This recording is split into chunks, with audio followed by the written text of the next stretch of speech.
এই ভিডিওটা সোমবারের। পাটনায় মুখ্যমন্ত্রী নীতিশ কুমার আয়ুষ ডাক্তারেরা যখন নিয়োগপত্র দিচ্ছিলেন, ঠিক ওই সময় তিনি নিজের হাতে এক মহিলা আয়ুষ ডাক্তারের, যার নাম নুসরাত পারভিন, তার হিজাব সরিয়ে দিলেন। মুখ্যমন্ত্রী আগে নুসরাতকে নিয়োগপত্র দিলেন, তারপর তাকে দেখলেন, মহিলা ও মুখ্যমন্ত্রীর দিকে তাকিয়ে হাসলো। এরপর মুখ্যমন্ত্রী নীতিশ কুমার হিজাবের দিকে ইশারা করে জিজ্ঞেস করলেন, এটা কি? এদিকে মহিলা উত্তর দিলেন, হিজাব স্যার। মুখ্যমন্ত্রী বললেন, এটা সরাও। এরপর মুখ্যমন্ত্রী নিজেই নিজের হাতে মহিলার হিজাব খুলে দিলেন। এরপর মহিলা কিছুক্ষণের জন্য অস্বস্তিতে পড়ে গেলেন। আশেপাশে থাকা লোকেরা হাসতে শুরু করলো। এই সময় অনুষ্ঠানে উপস্থিত কর্মকর্তারা মহিলাকে পুনরায় নিয়োগপত্র দিয়ে বিদায় জানিয়ে দিলেন। এরপর মহিলা সেখান থেকে চলে গেলেন।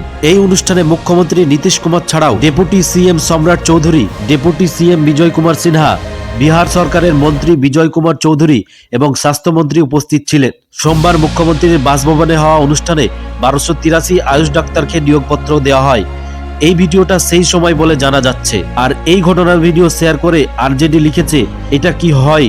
মানসিক অবস্থা একদমই করুণ অবস্থায় পৌঁছে গেছে, নাকি নীতিশবাবু এখন 100% সঙ্গী হয়ে গেছেন? অন্যদিকে কংগ্রেস লিখছে, এরা হচ্ছেন বিহারের মুখ্যমন্ত্রী নীতিশ কুমার। তাদের বেপরোয়া আচরণ দেখুন। যখন একজন মহিলা ডাক্তার নিয়োগপত্র নিতে এলেন, তখন নীতিশ কুমার তার হিজাব টেনে নেন। বিহারের সবচেয়ে বড় পদে বসা মানুষটা সবার সামনে এমন কাজ করেছে।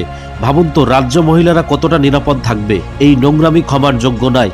বিহার সরকারের মতে মুখ্যমন্ত্রী নীতিশ কুমার যাদের আয়ুষ চিকিৎসকের নিয়োগপত্র দিয়েছেন, তাদের মধ্যে 1283 জন আয়ুষ চিকিৎসক আছেন, যাদের মধ্যে 685 জন আয়ুর্বেদিক চিকিৎসক, 393 জন হোমিওপ্যাথিক এবং 205 জন ইউনানি চিকিৎসক অন্তর্ভুক্ত।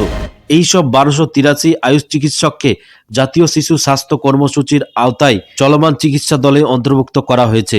বাকি এই ভিডিওটা নিয়ে আপনাদের যে কোনো মতামত আমাদের কমেন্ট সেকশনে অবশ্যই জানাবেন। আর ভিডিওটি ভালো লাগলে অবশ্যই একটি লাইক করে চ্যানেলটি সাবস্ক্রাইব করে পাশে থাকবেন।